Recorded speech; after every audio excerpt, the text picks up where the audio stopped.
ఏవండి, ఇంకా అలాగే పడుకున్నారేంటి? ఇదిగో ఫస్ట్ కాఫీ తాగండి. ఆఫీస్కి టైం అయిపోతుంది. నేను ఈలోపు టిఫిన్ రెడీ చేసి వస్తాను. అబ్బా అన్యా, ఇంకో 5 minutes ప్లీజ్. నేను లేస్తాను. నువ్వు కాఫీ కప్ అక్కడ పెట్టేసి వెళ్ళు. ఆలోపు కాఫీ చల్లారిపోతుంది. లేదు, మీరు ఇప్పుడే లేచి కాఫీ తాగండి. స్నానం చేసి రెడీ అవ్వండి. రోజు ఇలా హడావిడిగా ఆఫీస్కి వెళ్లే బదులు ఒక 5 నిమిషాలు ముందే వెళ్తే ప్రశాంతంగా వెళ్ళొచ్చు కదా. తన భార్య తన మీద చూపిస్తున్న ప్రేమ, కేరింగ్ చూస్తూ ఆర్యన్ కాసేపు అలాగే తనని మంత్రముగ్ధుల్లా చూస్తూ ఉండిపోయాడు. సరే మేడం గారు, మీరు ఇంత ఆర్డర్ వేసాక తప్పుతుందా? ఓ 10 minutesలో ఫుల్ రెడీ అయిపోయి మీ ముందుంటాను. అలా గుడ్ బాయ్లా వినాలి. అయ్యో, ఇప్పుడు నేను మీకు చిన్నపిల్లాళ్ళ కనిపిస్తున్నానా ఏమో. కొన్నిసార్లు అంతే కనిపిస్తారు. సరే, త్వరగా రెడీ అయి కిందకి రండి. ఈరోజు మీ ఫేవరెట్ టిఫిన్ చేస్తున్నాను. నవ్వుతూ కిచెన్ వైపు వెళ్లిపోయింది అనన్య. ఇలానే జీవితాంతం నా మీద ఇంత ప్రేమ చూపిస్తూ ఉండాలి అన్యా. కిచెన్లో అనన్య హడావిడిగా టిఫిన్ రెడీ చేస్తూ ఉంటుంది.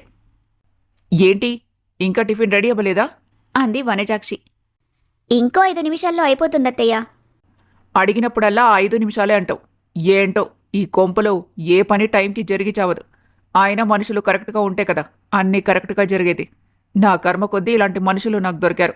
దేవుడా, ఏ జన్మలో ఏ పాపం చేశాను, ఇలా దీంతో నరకం అనుభవిస్తున్నాను.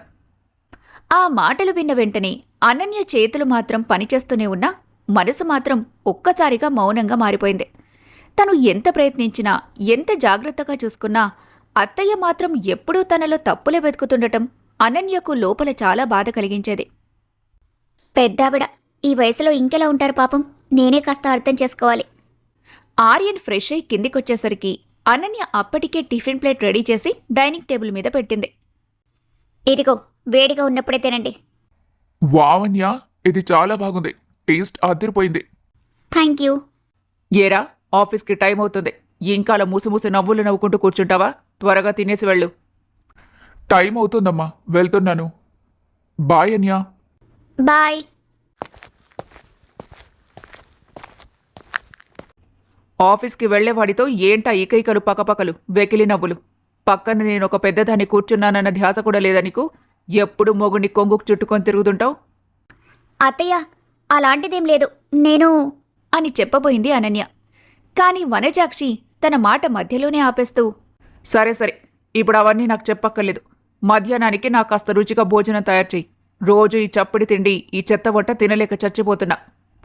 ఆ మాటలు విన్న అనన్య మనసు మళ్లీ బాధతో నిండిపోయింది. ఆర్యన్ చాలా టేస్టీగా ఉందని మెచ్చుకొని మరీ ఇష్టంగా తిన్నాడు. ఈవిడకి మాత్రం నచ్చలేదా? లేదు, ఈవిడ కావాలని ఇలా మాట్లాడుతున్నారు. ఎప్పుడూ నన్ను ఒక మనిషిలా కూడా చూడరు. అనన్య మనసంతా బాధతో నిండిపోగా ఏదో 2 ముద్దలు తిన్నానన్నట్టుగా టిఫిన్ తిని తన బెడ్రూంలోకి వెళ్ళిపోయింది. తను ఎంత చేసినా, ఎంత ప్రేమగా చూసుకున్నా అత్తయ్య దగ్గర మాత్రం ఒక్క మంచి మాట కూడా దక్కకపోవటం తనను లోలోపల చాలా బాధపెట్టేది. తను అలా ఆలోచనల్లో ఉండగానే తన ఫోన్ ఒక్కసారిగా మోగింది. స్క్రీన్ మీద శ్వేత కాలింగ్ అని కనిపించగాని అనన్య వెంటనే కాల్ లిఫ్ట్ చేసింది. హలో శ్వేత. హలో అనన్య, ఏం చేస్తున్నావే? ఏం లేదు, చెప్పు. అనన్య వాయిస్లో ఉన్న ఆ నీరసం విన్న వెంటనే శ్వేతకు ఏదో జరిగిందని అర్థమైపోయింది. ఏం జరిగిందే అలా ఉన్నావు? ఏదైనా ప్రాబ్లమా? అనన్య ఒక చిన్న నిట్టూర్పు విడిచి, లేదు, మా అత్తయ్య గారు ఎప్పుడు ఏదో ఒకటి అంటూనే ఉంటారు. అసలు ఆవిడికి నేనెందుకు నచ్చట్లేదో నాకు అర్థం కావటం లేదు. పొద్దాక ఇంట్లో మీరిద్దరే ఉంటారు కదా. ఆవిడదే పెద్ద వయసు. ఆ వయసులో వచ్చే చిరాకు, కోపం ఎక్కడ తీర్చుకోవాలో అర్థం కాక అస్తమానం నీ మీద పడుతూ ఉంటారు. నా మాట విని నువ్వు ఏదో ఒక జాబ్ వెతుక్కో. కాస్త నీకు రిలీఫ్గానైనా ఉంటుంది. ఆఫ్టర్నూన్ అంతా అక్కడ స్పెండ్ చేస్తావు. నైట్ వచ్చేసి వంట చేసుకొని తిని పడుకుంటావు. అంతే. ఆవిడకి నీకు మధ్య కాస్త దూరం కూడా ఉంటుంది. నా మాట విను. ఆవిడ పెద్ద వయసు శ్వేత. ఆ వయసులో ఆమెను ఇంట్లో ఒక్కదాన్ని వదిలేసి ఇద్దరం జాబ్స్ అంటూ పరిగెడితే ఎలా? నువ్వేమో ఆమె గురించి ఇంతలా ఆలోచిస్తావు, కానీ ఆమె మాత్రం నీ గురించి అసలు పట్టించుకోదు. సరేలే, రేపు ఫ్రెండ్స్ అందరం కలిసి చిన్న కిట్టి పార్టీ అరేంజ్ చేసుకున్నాం. నువ్వు వస్తావేమో అని కాల్ చేశాను. అది విన్న అనన్య పెదవుల మీద బాధతో కూడిన చిన్న నవ్వు మెరిసింది. నాకంత తీరిక ఎక్కడుందిలే, మీరు కానీ చేసేయండి. అలాంటి హ్యాపీ మూమెంట్స్ అన్నీ నా లైఫ్లో నుంచి ఎప్పుడో ఎగిరిపోయాయి. శ్వేత ఏదో చెప్పబోయేలోపే అనన్య మెల్లగా కాల్ కట్ చేసింది. ఫోన్ పక్కన పెట్టి మళ్లీ అదే మౌనంతో కూర్చున్న తన కళ్లల్లో మాత్రం చెప్పుకోలేని ఒంటరితనం నిండిపోయింది. మధ్యాహ్నం సమయం. వంట పనిలో బిజీగా ఉన్న అనన్యకి ఒక్కసారిగా ఫోన్ రింగ్ అయిన సౌండ్ వినిపించింది. స్క్రీన్ మీద ఆర్యన్ కాలింగ్ అని కనిపించగాని ముఖం మీద తెలియకుండానే చిన్న నవ్వు మెరిసింది. హలో, ఏం చేస్తున్నావన్యా? కిచెన్లో ఉన్నానండి, వంట చేస్తున్నాను. ఎప్పుడూ కిచెన్, వంట, ఇంటి పని ఇదేనా నీ ప్రపంచం? ఇంకేం చేయమంటారు? మీరేమో హ్యాపీగా జాబ్కి వెళ్ళిపోతారు. మరిప్పుడు నేను ఇంట్లో వంటే కదా చేయాల్సింది. సరే సరే, ఈవినింగ్ మనం మూవీకి వెళ్దాం. నేను వచ్చేసరికి నువ్వు రెడీ అయి ఉండాలి. ఎలాంటి సాకులు చెప్పొద్దు, నేను టికెట్స్ కూడా బుక్ చేస్తున్నాను. అది విన్న వెంటనే అనన్య ముఖం వెలిగిపోయింది. అవునా, సరే రండి. ముందే చెప్పేశారు, లేదంటే అప్పుడు హడావిడి పడిపోయేదాన్ని. నైట్కి కావాల్సింది కూడా నేను ఇప్పుడే ప్రిపేర్ చేసి పెట్టుకుంటాను. మళ్ళీ అత్తయ్య ఇబ్బంది పడకూడదు కదా. సరే, ఏం చేస్తావో ఏంటో నాకు తెలీదు, కానీ నేను వచ్చేసరికి మాత్రం నువ్వు రెడీగా ఉండాలి. కాల్ కట్టయిన తర్వాత కూడా అనన్య పెదవుల మీద చిరునవ్వు అలాగే నిలిచిపోయింది. మధ్యాహ్నానికి కావాల్సిన లంచ్ అంతా ప్రిపేర్ చేస్తూ, కాస్త అలా బయటకు వెళ్తే నా మనసు కూడా ప్రశాంతంగా మారిపోతుంది. ఆర్యన్ నన్ను ఎంత బాగా అర్థం చేసుకుంటాడు. నేను బాధగా ఉన్నప్పుడు తనకెలా తెలిసిపోతుందో ఏంటో, వెంటనే ఇలాంటి ప్లాన్స్ చేస్తూ ఉంటాడు. ఆ క్షణంలో ఉదయం నుంచి తన మనసులో పేరుకున్న బాధ కాస్త తగ్గినట్టుగా అనిపించింది. అత్తయ్య, లంచ్ రెడీ అయిపోయింది, రండి భోజనం పెడతాను. అయిందమ్మా వంట? అబ్బో వంట ఏదో 10 మందికి బంతి భోజనాలకి వండేసావా ఏంటి? పిడికెడు బియ్యం, చారెడు పప్పు, అంతే కదా. నువ్వెళ్ళు, నేనొస్తున్నాను. ఆ మాటలు విన్న అనన్య మనసు చివుక్కుమంది. అసలు అత్తయ్యకి నార్మల్గా మాట్లాడడం కూడా రాదా? కొద్దిసేపటికి వనజాక్షి హుందాగా నడుచుకుంటూ వచ్చి కుర్చీలో కూర్చుంది. వనజాక్షి ఒక ముద్ద తీసుకుని నోట్లో వేసుకున్న వెంటనే ముఖం చెట్లించింది. ఛీ, ఇదేంటి వంట? పొద్దున్నే నేను కాస్త రుచిగా చేయమని చెప్పాను కదా. అయినా నీకొక్క మాట కూడా చెవిలో పడదా? రోజురోజుకి నీ వంట మరీ దారుణంగా తయారవుతుంది. అసలు నీ అమ్మ నిన్ను ఏం నేర్పించి పంపించిందో దేవుడికే తెలియాలి. అదేంటత్తయ్య అలా అంటున్నారు? తినడానికి బాగానే ఉంది కదా. వెంటనే వనజాక్షి కోపంగా ప్లేట్ మీద చెయ్యితో గట్టిగా కొట్టింది. అంటే ఇప్పుడు నాకు రుచి కూడా తెలీదా? నాకు ఆ జ్ఞానం కూడా లేదంటావా? నాకు వయసైపోయింది కాబట్టి ఏది పడితే అది పెట్టినా తినేస్తానని అనుకుంటున్నావా? నేను చెబుతూనే ఉన్నాను కదా బాలేదని, కానీ నీకు మాత్రం నా మాట అంటే విలువే లేదు. ఏమో, ఇలా తినకుండా చేసి నేను త్వరగా హారీమని పైలోకాలకి చేరిపోతే మీ ఇద్దరికీ ఇంకా సుఖంగా ఉంటుందని ప్లాన్ వేసుకుంటున్నట్టున్నారు. ఆ మాటలు విన్న వెంటనే అనన్య కళ్లల్లో నీళ్లు తిరిగాయి. అలా అంటారేంటత్తయ్య? నేను అంత దారుణంగా ఎందుకు ఆలోచిస్తాను? వనజాక్షి వెక్కిరింతగా నవ్వింది. ఓహో, ఇప్పుడు నువ్వు చాలా మంచిదానివైపోయావా? మొన్న నీ అమ్మ వాళ్ళొచ్చినప్పుడు చూశాను. ఆ రోజు వంటలన్నీ అదరగొట్టావు. రకరకాల కూరలు, పచ్చళ్ళు, స్వీట్లు. అప్పుడు చేతులు నొప్పి రాలేదా? ఇప్పుడు నేనొక్కదాన్నయ్యేసరికి ఏదో ఇంత తాలింపు వేసి పడేస్తున్నావు. నన్ను మనిషిగా కాదు, భారంలాగా చూస్తున్నావు నువ్వు. అనన్య ఏదో చెప్పబోయేలోపే వనజాక్షి మళ్లీ ఆపకుండా మాట్లాడింది. అసలు తప్పంతా మావాడితే. వాడు నిన్ను నెత్తిమీద పెట్టుకొని ఊరేగిస్తున్నాడు కాబట్టే నీ ఆటలు ఇలా సాగుతున్నాయి. అత్త ముందు ఎలా ఉండాలో కూడా తెలీదు నీకు.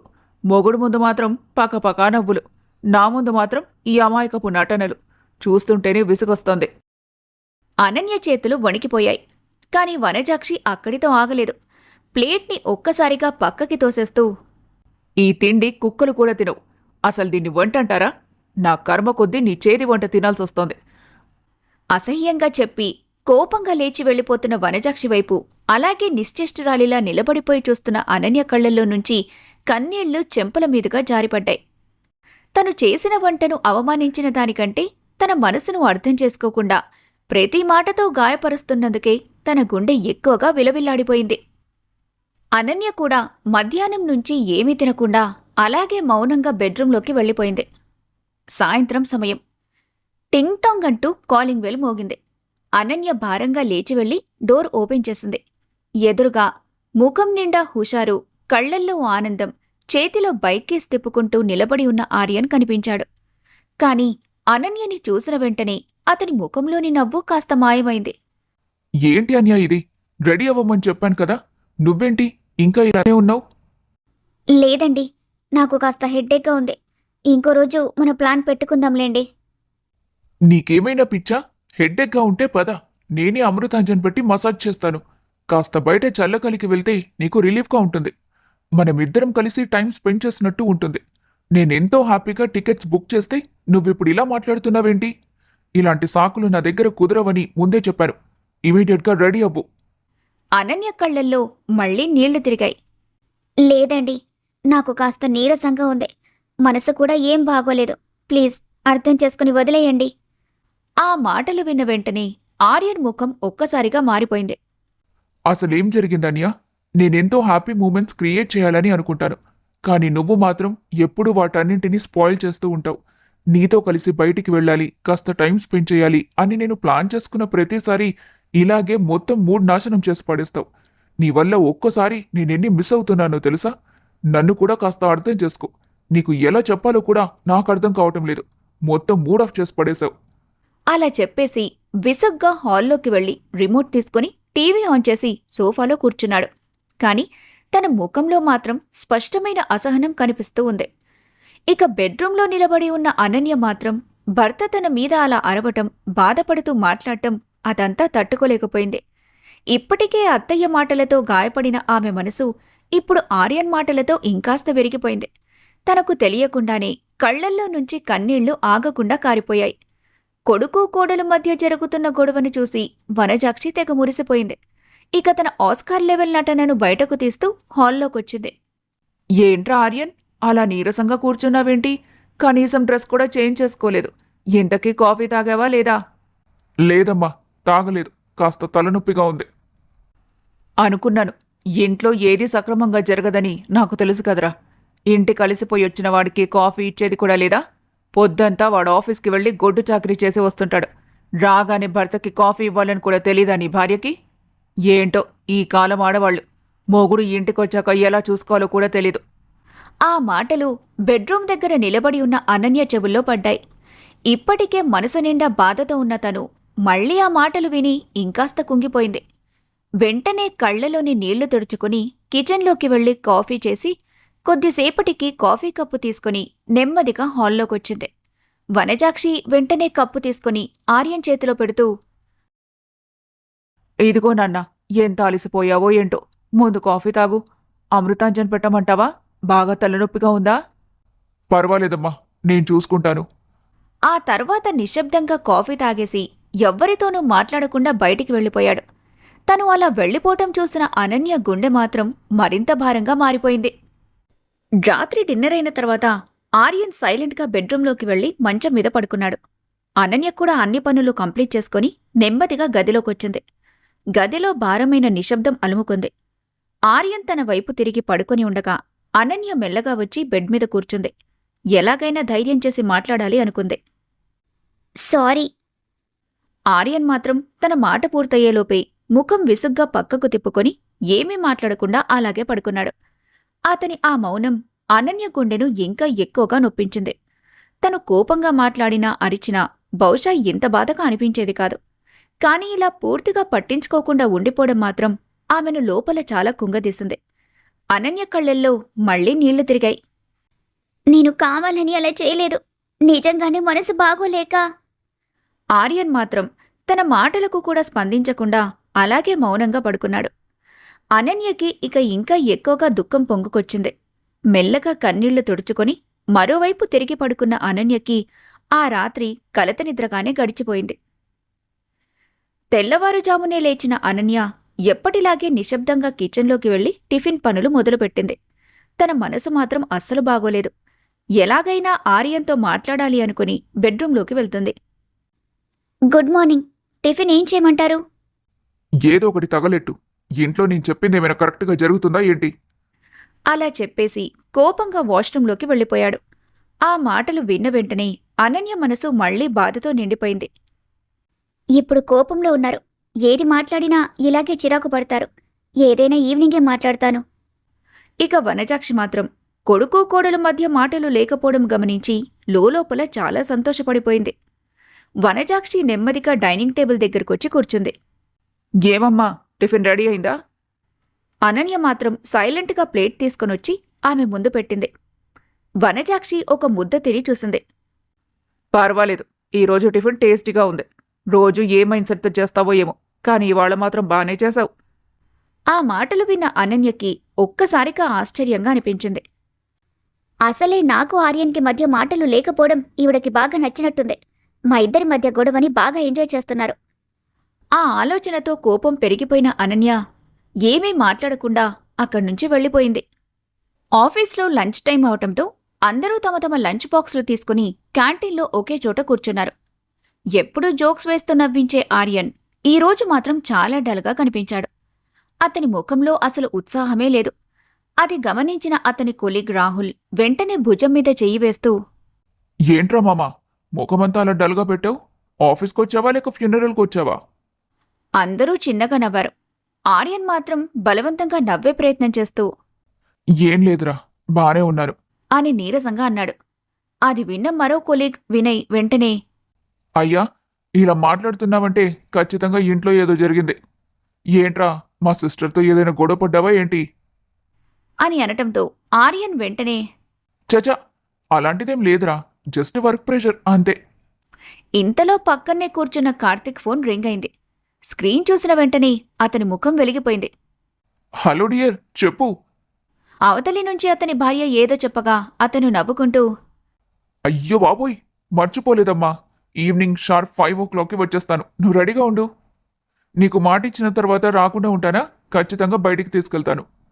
అతనలా మాట్లాడుతుండగా ఆర్యన్ ఎందుకో మౌనంగా అతని వైపే చూస్తూ ఉండిపోయాడు. ఫోన్ పెట్టేసిన తర్వాత, ఏంట్రా, మళ్ళీ డేటా? అవునరా, వారంలో ఒక్కరోజైనా బయటికి తీసుకెళ్ళకపోతే ఇంట్లో కోర్టు కేసు పెట్టేస్తుంది. కానీ నిజం చెప్పాలంటే తనతో బయటికి వెళ్ళి టైం స్పెండ్ చేస్తే నాకు కూడా చాలా రిలీఫ్గా ఉంటుంది. ఈ వర్క్ టెన్షన్ అంతా పోతుంది. వినయ్ కూడా వెంటనే, సేమ్ రా, నా వైఫ్ కూడా అలాగే. ఎంత బిజీగా ఉన్నా రోజులో కాసేపైనా తనతో మాట్లాడాలి, లేకపోతే ఫీల్ అయిపోతుంది. మన నుంచి ఎంతగా ఎక్స్పెక్ట్ చేసేవాళ్ళు ఉండటం కూడా ఒక అదృష్టమే. మరో కొలీగ్ నవ్వుతూ, అవునరా, వాళ్ళ చిన్న చిన్న ఎక్స్పెక్టేషన్స్ని కూడా మనం పట్టించుకోకపోతే ఎలా? మనం బయట ఎంత స్ట్రెస్లో ఉన్నా ఇంటికి వెళ్ళాక వాళ్లతో గడిపితేనే అసలు ప్రశాంతంగా అనిపిస్తుంది. అందరూ తమ తమ వైఫ్స్ గురించి నవ్వుకుంటూ మాట్లాడుకుంటూ ఉండగా ఆర్యన్ మాత్రం మౌనంగా కూర్చొని వింటూ ఉండిపోయాడు. వాళ్ల మాటలు ఎందుకో అతని మనసులో గుచ్చుకుంటున్నట్టుగా అనిపించాయి. అనన్యను కూడా నేను బయటికి రావాలని అడుగుతాను, కానీ ఎప్పుడు ఇంట్లో ఏదో ఒక గొడవ, ఏదో టెన్షన్, చిరాకు ఇవే మాట్లాడుతుంది. ఒక్కసారి కూడా ఫ్రీగా నవ్వుతూ మాట్లాడటం లేదు. నేను కాస్త హ్యాపీగా ఉండాలనుకున్నా ఎప్పుడూ ఏదో ఒక సమస్య తీసుకొస్తుంది. ఛీ, నాకే ఎందుకిలా? అర్థం చేసుకునే భార్య దొరకడం కూడా ఒక అదృష్టం, కానీ నాకు ఆ అదృష్టం లేదు. అలా రోజులు నెమ్మదిగా గడుస్తూ వెళ్ళిపోయాయి. 1 రోజు 2 రోజులు చూస్తుండగానే 3 రోజులు గడిచిపోయాయి. కాని ఆర్యన్ మాత్రం ఇంకా అనన్యతో సరిగ్గా మాట్లాడలేదు. అనన్య ఎన్నిసార్లు మాట్లాడడానికి ట్రై చేసినా అతను ఏదో ఒక కారణం చెప్పి ఆమెను అవాయిడ్ చేస్తూనే వెళ్ళిపోయాడు. అంతేకాదు, ఇటీవల అతను ఎక్కువగా ఫోన్లోనే గడపడం కూడా అనన్య గమనించింది. ఎవరో కాల్ చేస్తే వెంటనే బయటికి వెళ్లి మాట్లాడటం, ఇంటికొచ్చిన తర్వాత కూడా ఎప్పుడూ చాట్ చేస్తూ ఉండటం, ఇవన్నీ అనన్య మనసులో కొత్త అనుమానాలు రేపటం మొదలుపెట్టాయి. ఆమెకి ఎందుకో అదంతా కాస్త విచిత్రంగా అనిపించింది. ఆ రాత్రి మంచి నిద్రలో ఉన్న అనన్యకి ఒక్కసారిగా మెలకువ వచ్చింది. మెల్లగా కళ్ళు తెరిచి చూసింది. పక్కనే బెడ్ మీద కూర్చుని ఫోన్ చూస్తున్న ఆర్యన్ కనిపించాడు. ఏంటి, నిద్రపోలేదా? ఈ టైంలో ఫోన్ పట్టుకున్నారు? నిద్ర రావటం లేదు, అందుకే. అవునా? మధ్యరాత్రి ఇలా ఫోన్ చూస్తే ఇంకా నిద్ర రాదు. కాసేపు అలా బయట చల్లగాలికి తిరిగి రండి, బహుశా నిద్ర వస్తుందేమో. కాని ఆర్యన్ వెంటనే విసుగ్గా, ఏం చేయాలో నాకు తెలుసు అని చెప్పి ఫోన్ పక్కన పెట్టి మరోవైపు తిరిగి పడుకున్నాడు. ఆ మాటలు విన్న వెంటనే అనన్య మళ్లీ మౌనంగా అయిపోయింది. ఇప్పటికే పొద్దున్నుంచి అస్తమానం ఎవరితోనో కాల్స్ మాట్లాడడం, ఇంటికొచ్చిన తర్వాత కూడా ఫోన్లో చాటింగ్ చేస్తూ కూర్చోవడం, ఇవన్నీ చూసిన అనన్యకి లోపల ఏదో తెలియని ఇబ్బంది కలగసాగింది. కాని ఆ అనుమానాల్ని బయటపెట్టడానికి మాత్రం ఆమె మనసు ఒప్పుకోలేదు. వనజాక్షి ఏదో ఒక రకంగా మాటలు పెట్టి గొడవలు క్రియేట్ చేయటం, ఆర్యన్ వాటన్నింటికీ విసుగ్గా ఫీలవ్వటం, ఆ తర్వాత తనతో దూరంగా ఉండటం, ఇవన్నీ ఇప్పుడు ఆ ఇంట్లో కామన్గా మారిపోయాయి. అనన్య ఎంత మౌనంగా ఉండాలని చూసినా ప్రతిరోజూ ఏదో ఒకటి జరిగి తన మనసుని గాయపరుస్తూనే ఉండేది. అలా ఏదో ఆలోచనల్లో మునిగిపోయి కూర్చున్న ఆమెకి ఒక్కసారిగా బయట నుంచి ఓ పరిచయమైన వాయిస్ వినిపించింది. అనన్య? ఆ గొంతు వినగానే అనన్య ఒక్కసారిగా ఉలిక్కిపడి గబగబా బయటికొచ్చింది. ఎదురుగా నిలబడి ఉన్న కావ్యను చూసిన క్షణంలోనే అనన్య మనసుకి తెలియని ఊరట కలిగింది. ఎన్నో రోజుల తర్వాత తనకెంతో దగ్గరైన మనిషిని చూసిన భావనతో అనన్య ముఖం మీద చిన్న నవ్వు మెరిసింది. హాయ్ కావ్య, ఎలా ఉన్నావే? ఎన్ని రోజులైంది నిన్ను చూసి. అంతా ఓకే కదా? కావ్య మాత్రం అనన్యని జాగ్రత్తగా గమనించింది. ముఖంలో కళ్ళ తగ్గిపోవటం, కళ్లల్లో అలసట, నవ్వులో కూడా బాధ కనిపించటం అవి చూసి తన మనసుకి ఏదో అనుమానమొచ్చింది. నేనంతా బానే ఉన్నాను, కాని నువ్వేంటి ఇలా చిక్కిపోయావు? ముఖం మొత్తం నీరసంగా ఉంది. అసలు నువ్వేనా ఇలా కనిపిస్తుంది? ఆ మాటలు విన్న అనన్య పెదవుల మీద బలవంతపు నవ్వు వచ్చింది. ఏం లేదు, బానే ఉన్నాను అని చెప్పినా ఆమె గొంతులోని నీరసం మాత్రం దాచుకోలేకపోయింది. కావ్యకి వెంటనే అర్థమైపోయింది అనన్య ఏదో లోపల చాలా బాధపడుతోందని. అనన్య వెంటనే విషయం మార్చే ప్రయత్నం చేస్తూ, రా, బెడ్రూంలోకి వెళ్ళి మాట్లాడుకుందాం. ఎన్నో రోజుల తర్వాత తన మనసు విప్పి మాట్లాడుకునే మనిషి రావటంతో అనన్యకి ఎందుకో కళ్లల్లోనే నీళ్లు తిరిగాయి. ఏంటి, అత్తగారింట్లో అంతా బాగుంది కదా? కావ్య చిన్నగా నవ్వుతూ, ఇప్పటికైతే పర్వాలేదు, బానే ఉంది. ఇదిగో, రేపు బాబుకి ఫస్ట్ బర్త్డే చేస్తున్నాం. దగ్గరుండి మరి పిలవాలనిపించి వచ్చాను. ఫోన్ చేస్తే సరిపోతుంది, కానీ నువ్వు మాత్రం తప్పకుండా రావాలనిపించింది. నువ్వు ఆర్యన్ ఇద్దరూ తప్పకుండా రావాలి. అస్సలు మిస్ అవ్వకూడదు. మన ఫ్రెండ్స్ అందరూ వస్తున్నారు. అనన్య మాత్రం బలవంతంగా నవ్వే ప్రయత్నం చేస్తూ, సరే. ఆ సమాధానం విన్న వెంటనే కావ్య కనుబొమ్మలు ముడిచింది. ఎందుకో అనన్యలో ఎలాంటి ఎగ్జైట్మెంట్ కనిపించలేదు. మామూలుగా అయితే ఇలాంటి విషయాలకు ఎంతో హ్యాపీగా రియాక్ట్ అయ్యేది. కాని ఇప్పుడు మాత్రం తన ముఖంలో కేవలం నీరసం మాత్రమే కనిపించింది. ఇంతకీ నీ సంగతేంటి? ఏదో చాలా డల్గా కనిపిస్తున్నావు. నేను బాగానే ఉన్నాను. నాకేమైంది? లేదనన్య, నీ ముఖం చూస్తుంటే అసలు అలా అనిపించటం లేదు. నువ్వు చెప్పే మాటకి నీ ఫేస్లో కనిపిస్తున్న ఎక్స్ప్రెషన్కి అసలు సింక్ అవ్వట్లేదు. ఏదో లోపల చాలా బాధపడుతున్నావు. నాకు చెప్పకుండా దాచిపెడుతున్నావు. అయ్యో, అలాంటిదేం లేదు. విషయం ఏమిటో చెప్పానన్య. నువ్విలా ఉండటం నాకు నచ్చడం లేదు. ఆ మాటలు విన్న క్షణంలోనే అనన్య గుండెలో దాచుకున్న బాధ ఒక్కసారిగా పైకి పొంగుకొచ్చింది. ఇప్పటివరకు తన మనసు విప్పి చెప్పుకోవడానికి ఎవ్వరూ లేక అన్నీ ఒంటరిగా భరిస్తూ వచ్చిన తనకి ఇప్పుడు ఫ్రెండ్ ఎదుట కూర్చొనుండగానే కన్నీళ్లు ఆగలేదు. ఇంట్లో ప్రతిరోజు ఏదో ఒక గొడవ అవుతోంది కావ్య. అత్తయ్య ఎప్పుడు నాలో తప్పులే వెతుకుతుంటారు. నేనేం చేసినా, ఏం వండినా, ఏం మాట్లాడినా అన్నింట్లో తప్పే కనిపిస్తుంది. ఆర్యన్ కూడా ఇప్పుడు నన్ను అర్థం చేసుకోవడం మానేశాడు. ఈ మధ్య నాతో సరిగ్గా మాట్లాడటం కూడా లేదు. అన్నీ విన్న కావ్య ముఖం ఒక్కసారిగా సీరియస్ అయిపోయింది. దీనికంతటికీ కారణం మీ అత్తగారే అనన్య. ఆవిడ కావాలని ఇదంతా చేస్తుంది. ముందావిని పక్కకు పెట్టేస్తే కాని మీరిద్దరూ హ్యాపీగా ఉండలేరు. చిన్న చిన్న మాటలతో పెట్టి మీ ఇద్దరి మధ్య గొడవలు పెంచి మీ హ్యాపీనెస్ చెడగొట్టడంలోనే ఆమెకి సంతోషం కనిపిస్తుంది. చాలా క్రూయల్ మెంటాలిటీ ఉంది ఆవిడికి. అనన్య మాత్రం మౌనంగా వింటూ ఉండిపోయింది. చూడు అనన్య, నేనొక మాట చెబుతున్నాను. ఇలాంటి వాతావరణంలో ఎక్కువ కాలం ఉంటే భార్యాభర్తల మధ్య గ్యాప్ పెరిగిపోతుంది.